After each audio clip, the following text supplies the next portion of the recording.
आज Doubtnut app download करें। Doubtnut पर अपने सभी गणित, रसायन विज्ञान, भौतिक विज्ञान और जीव विज्ञान के डाउट्स का करो सफाया। बस प्रश्न की फोटो खींचो, एक ही प्रश्न को क्रॉप करो और तुरंत वीडियो सोल्यूशन पाओ। अभी डाउनलोड करें। हाय फ्रेंड्स, यहाँ प्रश्न में दे रखा है एक चुनाव में 3 उम्मीदवार हैं। पहले उम्मीदवार को 40% वोट मिले तथा दूसरे उम्मीदवार को 36% वोट मिले। यदि कुल 36,000 वोट मिले तो तीसरे उम्मीदवार को कितने वोट प्राप्त हुए। देखिए, बहुत ही आसान सा प्रश्न। तो देखिए, यहाँ पर मुझे कुल कितने वोट दिए हुए हैं, 36,000 वोट मिले हुए हैं। वोट कितने हैं, 36,000। ठीक है, अब मैं कहता हूँ यहाँ पर 3 उम्मीदवार थे। 3 उम्मीदवार, पहला उम्मीदवार ए है, दूसरा उम्मीदवार बी है, तीसरा उम्मीदवार सी है।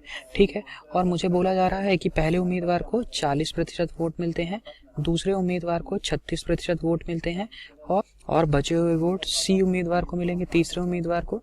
ठीक है, मैं यहाँ पे मान लेता हूँ कि मेरे कुल वोट कितने हैं, 100 यूनिट है। कुल वोट कितने हैं, 100 यूनिट, 100 इकाई है। ठीक है, अब देखिए, क्योंकि ए को 40% मिल रहे हैं, तो देखिए अगर मैं ये 100 यूनिट 40% से निकाल लूं तो ए को मिलेंगे वोट, ये कितना आ जाएगा, 40 वोट मिलेंगे, 40 इकाई वोट मिलेंगे।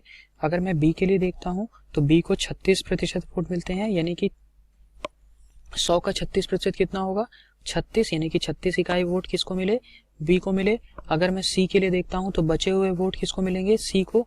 तो 40 + 36 कितना हो गया, 76। तो बचे हुए कितने वोट बचे, 24 इकाई, यानी कि 24 इकाई किसको वोट मिलेंगे, सी को। ठीक है, तो देखिए अब मैं यहां से कह सकता हूं कि प्रश्न में मुझे पूछ रखा है कि तीसरे उम्मीदवार को, यानी कि सी को, कितने वोट प्राप्त हुए, ये मुझे निकालना है। तो मुझे यहाँ पे ये बताइए, 100 यूनिट के लिए, 100 इकाई के लिए मुझे कितने वोट दिए हुए हैं, 36,000। तो मैं लिख लेता हूँ 100 इकाई बराबर क्या होगा, 36,000 वोट। ठीक है, तो एक इकाई के लिए क्या आ जाएगा, एक इकाई बराबर हो जाएगा 360 वोट। ठीक है, 360 वोट। तो अब देखिए, अगर एक इकाई के लिए 360 वोट आ गया है, मुझे सी तीसरे उम्मीदवार के लिए चाहिए है, ये इसके लिए कितने वोट मिल रहे हैं, 24 इकाई। तो 24 इकाई के लिए मैं निकाल लेता हूँ। तो 24 इकाई के लिए वोटों की संख्या क्या हो जाएगी, देखिए एक के लिए 360 मिलते हैं, तो 24 गुणे 360 कर देता हूँ। तो इसको मैंने गुणा कर दिया, तो ये कितना आ गया, 8,640 वोट तीसरे उम्मीदवार को मिल रहे हैं। ये मेरा आंसर हो गया। तो ऑप्शन नंबर बी 8,640 मेरा सही उत्तर है। Thank you. कक्षा 6 से 12वीं से लेकर नीट, IIT, JEE वो एडवांस के लेवल तक 1 करोड़ से ज्यादा छात्रों का भरोसा। आज ही डाउनलोड करें डाउटनेट ऐप या व्हाट्सएप करें अपने सारे डाउट्स 8400 400 400 पर।